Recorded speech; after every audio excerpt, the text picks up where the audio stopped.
When we look at Psalm 51, 8 through 10 in this morning's Breakfast Bible Bytes, we will see that David makes a plea for restoration to the state of Adam's creation that will reconcile him to his Redeemer. Psalm 51 and 8. Make me hear joy and gladness. Let the bones which you have broken rejoice. The psalmist's plea is now for a pardon from God, that his heart may again hear the sweet voice of fellowship. The guilt of his iniquity has so weighed him down that it feels as if his bones have been crushed. He is like the proverbial prodigal son returning to the father, seeking acceptance as if he were one of the servants. That alone would be a double blessing of joy and gladness.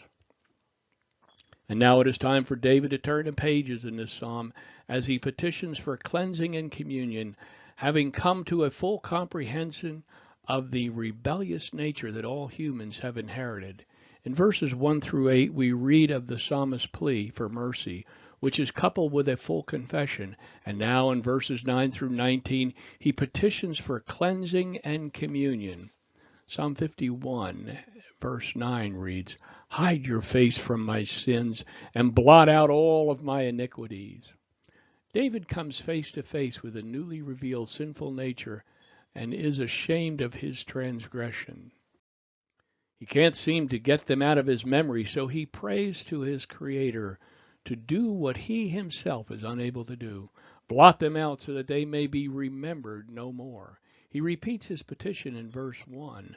Only now he realizes that his sin was ongoing and repetitious, so he has added the word all, for they are many. Verse 1 reads, Be gracious to me, God, according to your faithful love, according to your abundant compassion. Blot out my rebellion. And then he reiterated his guilt as stated in verse 3. For I am conscious of my rebellion, and my sin is always before me. He can't get it out of his mind, and unless God forgives him and cleanses him, he is fearful that he will be blotted out of the book of life. This is stated in the next passage. Psalm 51:10 reads, Create in me a clean heart, O God, and renew a steadfast spirit within me. In verse 7, David asks God to clean him, but he realizes that just being clean won't help if he still has a hard attitude that is bent on rebellion. The word create is translated from the same Hebrew word that is found in Genesis. In the beginning, God created. Bara is the Hebrew word. The heavens, he created the heavens and the earth. He created something new out of nothing. David asked God to create in him a new heart, becoming conscious that God doesn't want our old sin nature cleaned up. He wants to give us a new nature. The heart, the home of our attitudes, in the center of our being, is the rudder for our soul. And until we turn the helm of our life over to God, we will continue to steer a treacherous course. We read of the new nature being created in us in 2 Corinthians 5:17. It reads, Therefore, if anyone is in Christ, he is a new nature. Old things have passed away, and look, new things have come.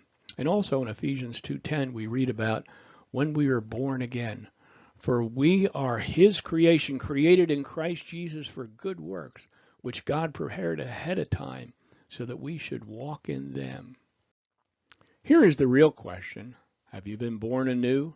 Have you received a new nature, one filled with the attributes of Christ-likeness? Then you must participate with his indwelling spirit as he renews your mind and sanctifies your soul.